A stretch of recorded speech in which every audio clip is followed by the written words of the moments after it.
So ಈ screen shot ನೋಡ್ಕೊಂಡ್ ಬನ್ನಿ. 2 ವರ್ಷದಿಂದ ಒಂದು ಹುಡುಗ ಲವ್ ಮಾಡ್ತಾ ಇದ್ದೆ, ಅವ್ನು ತುಂಬಾ ಗರ್ಲ್ಸ್ ಜೊತೆ ಇದ್ದ, ಡ್ಯಾಶ್ ಡ್ಯಾಶ್ ಡ್ಯಾಶ್ ಎಲ್ಲ ಕೇಳಿದಕ್ಕೆ ನೀನ್ ನನಗೆ ಬೇಡ ಅಂತ ಬಿಟ್ಟು ಹೋಗ್ತೀಯೇನೆ, ಮೂವ್ ಆನ್ ಆಗೋದು ಹೇಗೆ, ಸೊಲ್ಯೂಷನ್ ಹೇಳಿ.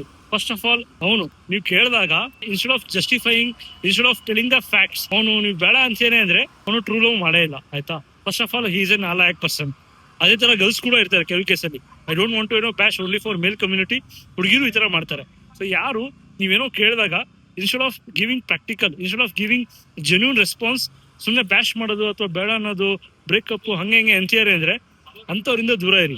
ಸೊ ನಿಮಗೆ ದೇವರೇ ಒಂದು ಚಾನ್ಸ್ ಕೊಟ್ಟಿದ್ದಾನೆ ಆಯ್ತಾ. ಇಂಥವ್ರಿಂದ ಹೋಗೋದು ಒಂದೇ, ನೀವು ಬೆಂಕಿ ಕೈ ಕೊಡೋದು ಒಂದೇ. ಜೀವ ಎರಡೂ ಹಾಳಾಗತ್ತೆ. ಯಾಕೆಂದ್ರೆ ಇಂಥವ್ರ ಜೊತೆ ಜೀವನ ಮಾಡಕ್ ಆಗದೇ ಇಲ್ಲ. ಯಾಕಂದ್ರೆ ಅವರಿಗೆ ಅವ್ರು ಏನ್ ಮಾಡ್ತಿದ್ದಾರೆ ತಪ್ಪು ಅನ್ನೋದು ಅರಿವಾಗ್ತಿಲ್ಲ. ಪ್ಲಸ್ ಆ ರಿಯಲೈಸೇಷನ್ ಪಾಯಿಂಟ್ ಅಂತೂ ಇಲ್ವೇ ಇಲ್ಲ. ಅಂತವ್ರ ಜೊತೆ ಜೀವನ ಮಾಡಕ್ ನಿಜವಾಗ್ಲೂ ಆಗಲ್ಲ. ಸೊ ನಿಮಗೆ ದೇವರೇ ಚಾನ್ಸ್ ಕೊಟ್ಟಿದ್ದಾನೆ. ಮೂವ್ ಆನ್ ಆಗೋದು ವೆರಿ ಈಸಿ. ನೀವು ನಿಮ್ಮ ಮೇಲೆ ಫೋಕಸ್ ಮಾಡ್ಕೊಳ್ಳಿ, ನಿಮ್ಮ ತಂದೆ ತಾಯಿನ ಚೆನ್ನಾಗಿ ನೋಡ್ಕೊಳ್ಳಿ. ಅಂಡ್ ನಿಮಗೆ ಇನ್ನೊಂದು ಆಪರ್ಚುನಿಟೀಸ್ ಏನಾದ್ರು ಸಿಗುತ್ತೆ ಲೈಫಲ್ಲಿ ಆಯ್ತಾ. ನಿಮಗೆ ಚೆನ್ನಾಗಿ ನೋಡ್ಕೊಳ್ಳೋರು ಒಬ್ರು ಬಂದೇ ಬರ್ತಾರೆ ಲೈಫ್ ಪಾರ್ಟ್ನರ್. ಇಂಥ ಕಚಡ, ನಾಲಾಯಕ್, ಇಡಿಯಟ್ ಜನಗಳ ಹಿಂದೆ ಹೋಗೋದನ್ನ ಬಿಡಿ ಆಯ್ತಾ. ಇರೆಸ್ಪೆಕ್ಟಿವ್ ಆಫ್ ಜೆಂಡರ್, ಹುಡುಗರು ಇರ್ತಾರೆ, ಹುಡುಗಿರು ಇರ್ತಾರೆ. This kind of people will just drain your energy and potential ಆಯ್ತಾ. ನಿಮಗೆ ಲೈಫ್ ತುಂಬಾ ಇದೆ, ಇಂಥವ್ರ ಸಾಹಸ ಬೇಡ ನಿಮಗೆ. ನೀವು ಪ್ರಾಕ್ಟಿಕಲ್ ಆಗಿ ಯೋಚನೆ ಮಾಡಿ. ನೀವು ತುಂಬಾ ಎಮೋಷನಲ್ ಆಗಿ ಯೋಚನೆ ಮಾಡಿದ್ರೆ ನೋವು ತಿಂತೀರಾ. ಪ್ರಾಕ್ಟಿಕಲ್ ಆಗಿ ಯೋಚನೆ ಮಾಡಿ ಡಿಸಿಷನ್ಸ್ ತಗೊಳ್ಳಿ. ಮೂವ್ ಆನ್ ಆಗೋದು ವೆರಿ ಈಸಿ.